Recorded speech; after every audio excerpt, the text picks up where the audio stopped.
नमस्ते, प्रणाम। आप लोग को आज एक नई कहानी मैं सुना रही हूँ जिसका नाम है कर्मों का फल। बहुत समय पहले की बात है। काशीपुर नामक एक सुंदर सा गांव हुआ करता था। उस गांव में एक लकड़हारा रहता था जिसका नाम रामू था। रामू बहुत ही ईमानदार और मेहनती था। वह हमेशा अपने काम से खुश रहता था। उसके पास ज्यादा पैसे नहीं थे, लेकिन वह अपनी जिंदगी से संतुष्ट था। रामू के परिवार में उसकी पत्नी और उसके 2 बच्चे थे। रामू सेठ लालचंद के यहाँ लकड़ी काटने का काम करता था और लकड़ी काटने के बदले में जो भी पैसे मिलते थे उससे रामू अपने परिवार का जीवन यापन करता था। रामू के पत्नी का नाम पूनम था। वह जब काम पर जा रहा था तो पूनम से बोला, पूनम, मैं काम पर जा रहा हूँ, आज तुम अपने बच्चों को स्कूल छोड़ देना। पूनम बोली, जी हाँ, मैं स्कूल छोड़ आऊंगी, लेकिन मोनू और सोनू का 2 महीने से फीस नहीं भरा हुआ है। उनके स्कूल के टीचर फीस मांग रही हैं। हाँ, तो रामू बोले, जाकर फीस दे आना। पूनम बोली, अजी मैं कहाँ से फीस दे आऊं? इतनी कम तनख्वाह है आपकी कि मुश्किल से घर चल पाता है। अब उतनी तनख्वाह में बच्चे के फीस का इंतजाम मैं कैसे करूं? अजी मैं एक बात आपको साफ साफ कह देती हूँ कि आप सेठ जी से पगार बढ़ाने के लिए बात कहिए। दिन पर दिन खर्च बढ़ता जा रहा है। बाजार में अगर सब्जी लेने निकलो तो सब्जियों के दाम आसमान छू रहे हैं और बच्चों की पढ़ाई का खर्चा और बढ़ गया है। इतनी कम तनख्वाह में मैं कैसे गुजारा करूंगी? रामू बोले, ठीक है, मैं आज जा करके सेठ जी से पगार बढ़ाने की बात करता हूँ। इतना कहकर रामू काम पर चला जाता है और जा करके अपने साथियों से बोलता है, अरे भाई, आज तो पगार का दिन है। देखो, यह सेठ कोई ना कोई लोचा जरूर करेगा। हमेशा कोई ना कोई बहाना बनाकर पगार कम कर देता है और अगली बार तो मेरी आधी पगार ही दिया था, आधी पगार काट ली। यह कहकर जो मैंने लालचंद जी से 1000 रुपया उधार लिए थे उसका ब्याज बढ़ाकर 500 रुपया कर दिया था। इसलिए वो बोला कि मैं तुम्हारी पगार 500 काट रहा हूँ। उसका एक दोस्त हरिया था जो रामू के साथ काम करता था। बोला, भाई तुम एकदम ठीक कह रहे हो। यह सेठ जी 1 नंबर का चालाक और लालची इंसान है। एक तो दुगुना काम ले लेता है और बदले में पैसे भी पूरा नहीं देता है। भाई, मेरे भी अगली बार सेठ ने पगार काट लिया था। मैंने तो बस 2 ही छुट्टी ले ली थी जब मेरी बिटिया बहुत बीमार थी। इस तरह लालचंद अपने बात का फायदा उठाकर मेरी भी पूरी पगार काट ली थी। भगवान बस सेठ जी इस बार मेरी पूरी पगार दे दे, बच्चों का फीस भरनी है। ऐसे सभी लकड़हारे अपने अपने काम पर लग जाते हैं। काम करने के बाद सेठ लालचंद के पास जाते हैं और सेठ जी से बोलते हैं, सेठ जी, महीना पूरा हो गया है, हमें हमारी तनख्वाह दे दीजिए। सेठ ने बोला कि भाइयों, अभी मेरे पास तुम्हें देने के लिए पैसा नहीं है। अभी माल नहीं बिका है, सारा माल गोदाम में ही पड़ा हुआ है। कल या परसों तक तुम्हारी पगार मिल जाएगी। पर सेठ जी, अभी तो हमारे पास पैसे नहीं है।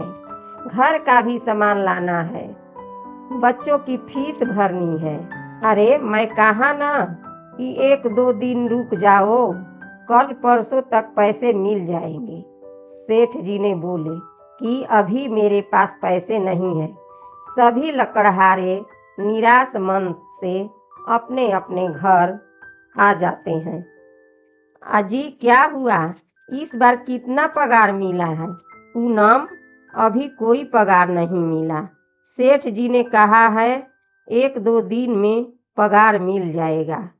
पगार नहीं मिला तो आपको पता है बच्चों की फीस भरनी है। बच्चों की फीस स्कूल की टीचर ने आज साफ साफ से चेतावनी दे दी कि अगर कल फीस नहीं भरी तो बच्चों को घर पर ही बिठा लेना। अब बताओ मैं क्या करूं? रामू ने बोला। सुमन, यह सेठ जी समय पर कभी पैसा नहीं देता है। बस अब इंतजार के सिवा कुछ नहीं कर सकते हैं। 1-2 दिन की बात है, देख लेते हैं। 1-2 दिन ऐसे ही गुजर जाते हैं।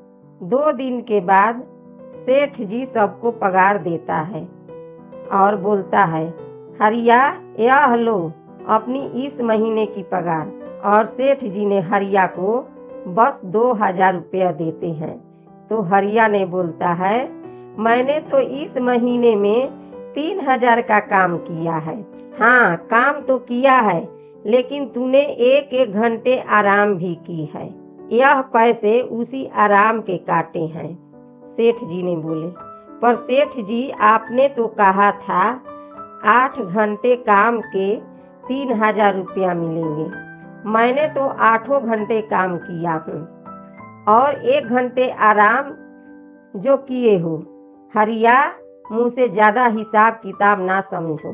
यह 2000 रुपया रखना है तो रख, नहीं तो कहीं और काम ढूंढ ले।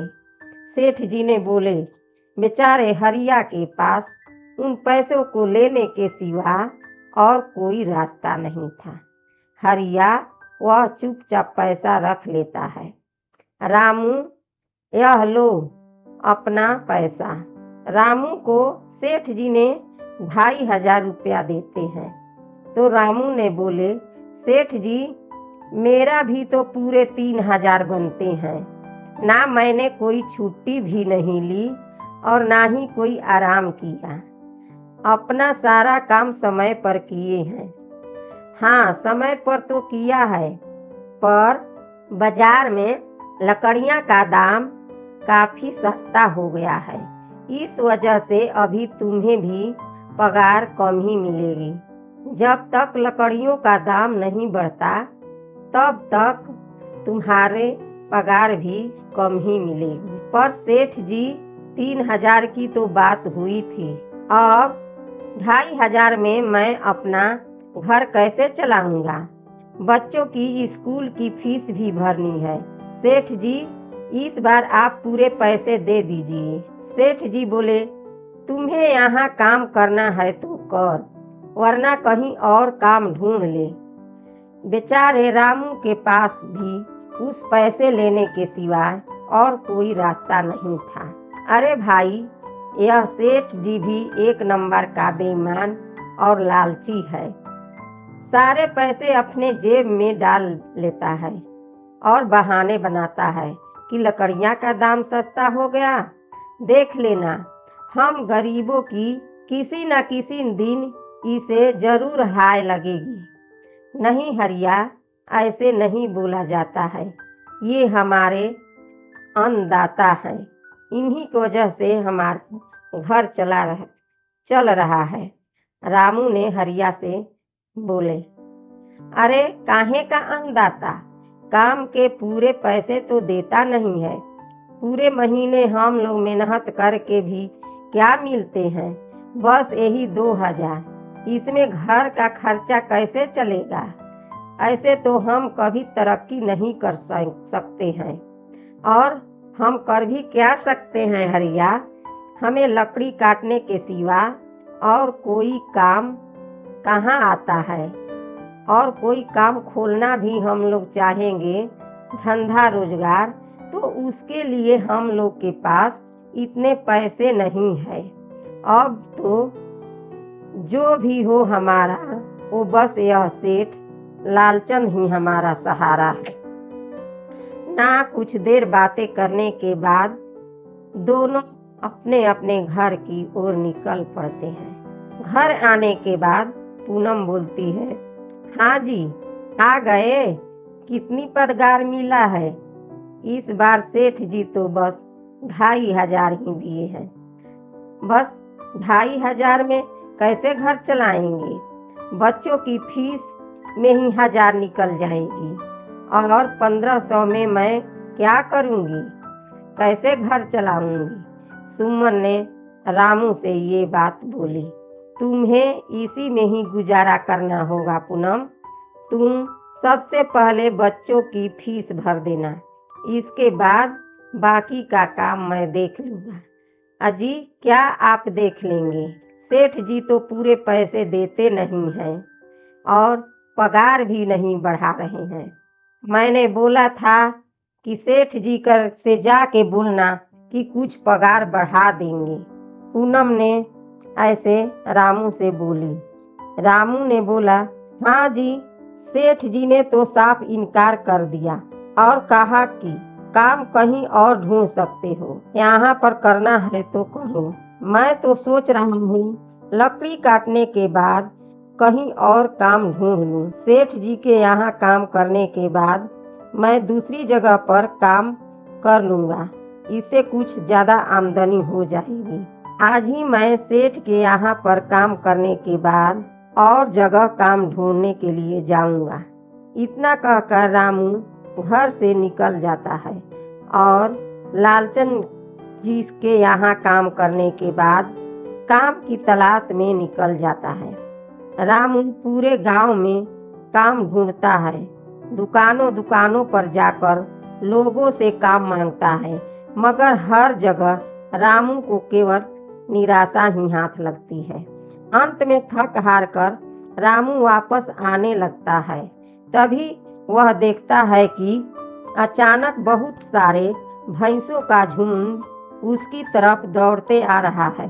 यह देखकर रामू डर जाता है और वह इधर उधर देखता है तो उसे एक गुफा दिखाई देती है और वह गुफा में जाकर छुप जाता है।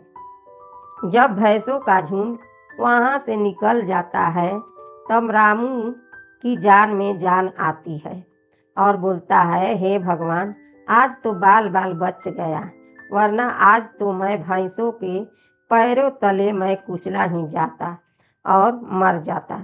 पर यह मैं कहाँ आ गया? रामू यह सब सोच ही रहा था कि तभी उसकी नज़र एक गुफा में रखी हुई टोकरी पर पड़ जाती है। रामू उस टोकरी के पास जाता है और सोचता है, यह कैसी गुफा है, यह कैसी टोकरी है, यहाँ पड़ी है, इसे मैं घर ले जाता हूँ, सामान रखने के काम आ जाएगी। रामू जैसे ही उस टोकरी को हाथ लगाता है, गुफा में से एक आवाज़ आती है, रुक जाओ, इसे छूने की कोशिश मत करो। यह आवाज़ सुनकर रामू एकदम चौंक जाता है और पीछे हट जाता है। तभी गुफा से एक जिन प्रकट हो जाता है और वह रामू से कहता है, कौन हो तुम? मेरी गुफा में क्या कर रहे हो? रामू बोलता है, मुझे माफ करना, आप जो कुछ भी हो, मैं भैंसों का झुंड के पीछे पड़ गया था और उनसे बचने के लिए मैं इस गुफा में आकर छिप गया और फिर मेरी नज़र इस टोकरी पर पड़ गई। माफ़ कीजिएगा, मुझे लगा यहाँ कोई नहीं है, यह टोकरी किसी की होगी, इसलिए मैंने इसे छुआ। जिन ने बोला, रामू, तुम्हें डरने की ज़रूरत नहीं है, मैं तुम्हारे बारे में सब कुछ जानता हूँ। मेरी नज़र एक बार जिस पर पड़ जाती है, मैं उसका इतिहास अपनी आँखों से देख सकता हूँ। पर आप कौन और आप इतने विचित्र क्यों दिखाई दे रहे हैं? रामू ने बहुत आश्चर्य से पूछा कि आप भी अपना परिचय दीजिए।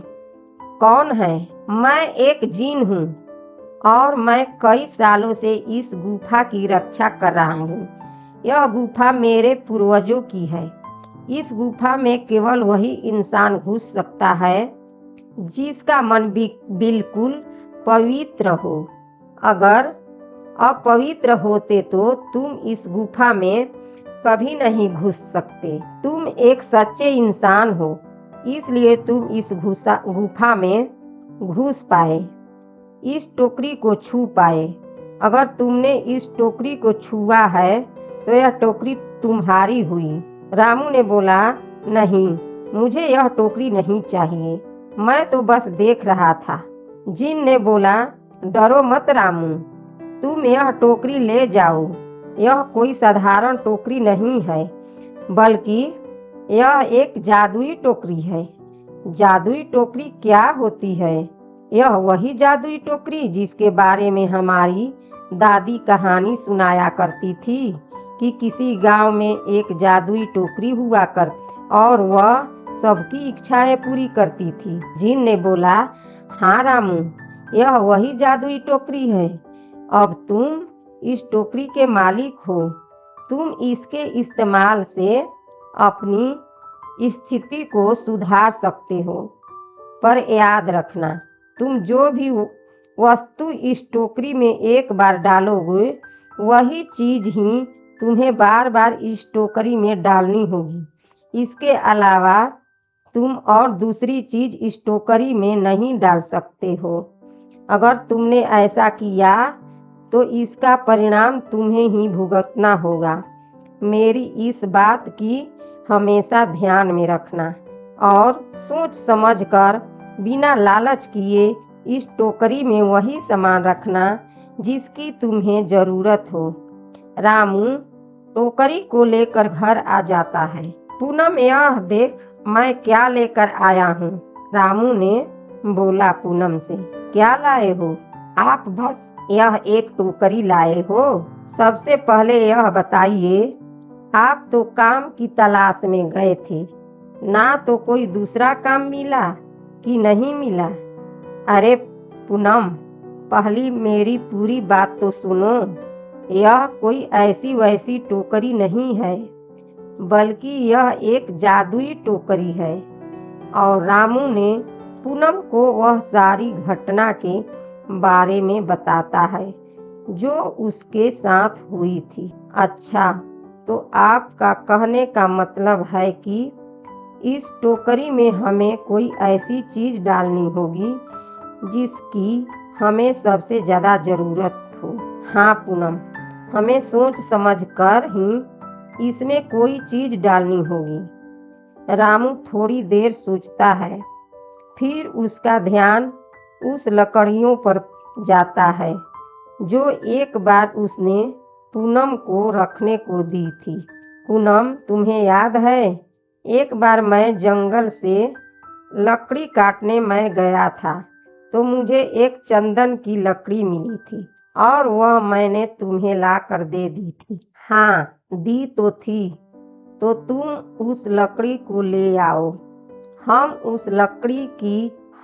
उस चंदन की लकड़ी को ही इसमें डालेंगे और उस लकड़ी से अपना एक व्यापार शुरू करेंगे। पूनम चंदन की लकड़ी को ले आती है और उसे टोकरी में डाल देती है। वह जैसे ही चंदन की लकड़ी उस टोकरी में डालते हैं, उसमें कई सारी लकड़ियां आ जाती। अरे वाह, यह तो चमत्कार ही हो गया। यह देखिए, कितनी सारी चंदन की लकड़ियां हो गई। अगर आप इसको बेचेंगे तो इससे काफी अच्छे पैसे मिलेंगे, पूनम ने बोला। रामू ने कहा, हाँ पूनम, मैं कल सुबह बाजार जाकर इनको बेचकर और जो पैसे मिलेंगे उससे हम अपने बच्चों के स्कूल के फीस भर देंगे। बाकी पैसे को मैं संभाल कर रख लेंगे।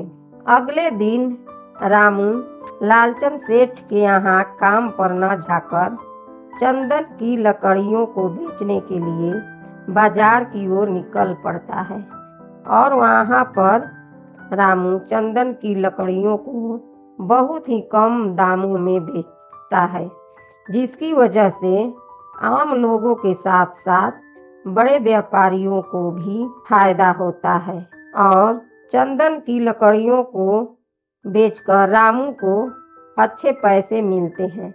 पैसे को लेकर रामू घर आ जाता है और पूनम से बोलता है कि देखो पूनम, लकड़ियाँ बेचकर मुझे कितने सारे पैसे मिले हैं। कुछ पैसे इसमें तुम कल बच्चों के स्कूल के फीस भर देना और कुछ पैसे रख लेना संभाल कर, और मैं अब काम पर जाता हूँ। पूनम ने बोली, अजी आपके पास तो अब यह जादुई टोकरी है, अब तो आपको उस सेठ के यहाँ काम करने की क्या ज़रूरत है। पूनम, मैं सेठ जी के यहाँ काम पर नहीं जा रहा, बल्कि मैं तो वहाँ पर काम कर रहे बाकी लकड़हारों के यहाँ जा रहा हूँ और सारे लकड़हारों से मैं बोलूँगा कि आप लोग भी मेरे साथ साथ काम करने के लिए आइए और इसमें से मेरा भी भला होगा और उन लोग का भला होगा। हम लोग सभी मिलकर एक साथ काम करेंगे, उन सब का भी भला हो जाएगा। वह सभी बहुत ही ईमानदार लकड़हारे हैं और सभी बहुत मेहनत से काम करते हैं, मगर सेठ ने कभी भी उन लोगों को मेहनत के सही पैसे नहीं दिए। इसलिए मैंने सोचा है कि क्यों न मैं अपने इस काम में उन लोगों को भी शामिल करूं। हाँ जी, बात तो आपकी बिल्कुल सही है। अगर आप सभी लोग मिलजुल कर काम करेंगे तो हम लोग बहुत जल्द ही तरक्की हासिल कर लेंगे। ये बात रामू से पूनम ने कहा और सभी लकड़हारे मिलकर एक साथ काम करने लगे और सभी तरक्की करने लगे। इस कहानी से यही शिक्षा मिलती है कि मिलजुल करके काम करने से सभी तरक्की करते हैं और सभी का विकास होता है। सभी लोग ईमानदारी से मिलजुल कर सभी को काम करना चाहिए। धन्यवाद।